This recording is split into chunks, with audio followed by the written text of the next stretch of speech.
Biggest Boxing Day upsets, including Manchester United losing to Middlesbrough and Arsenal humbled by Coventry. Boxing Day is a traditional time when football fans flock to the grounds of their favorite teams. But, just because it's Christmas, there's no guarantee the likes of Manchester United, Arsenal, and Chelsea will give their supporters a present with a win. In fact, those giants have been humbled over the years during the festive period.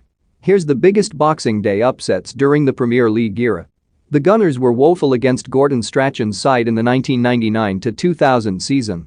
They looked anything but Premier League challengers as the Sky Blues raced to a 2-0 lead thanks to goals from Gary McAllister and Mustafa Hadji.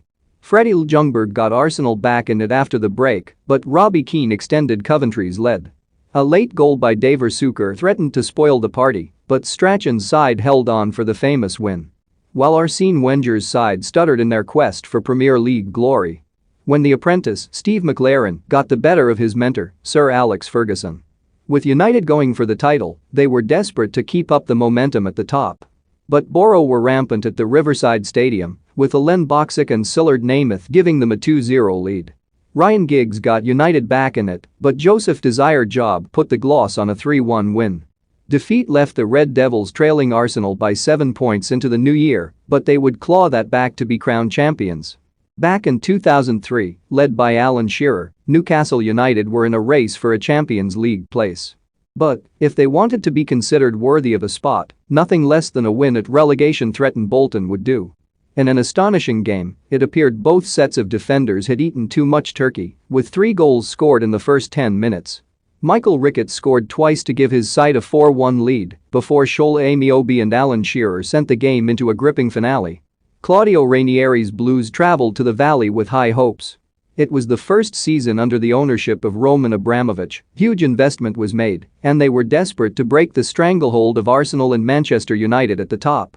But a shock result at Charlton showed there was still plenty of work to be done. After John Terry scored to cancel out an early Herman Redarson header, it appeared Chelsea would assert themselves on the opposition.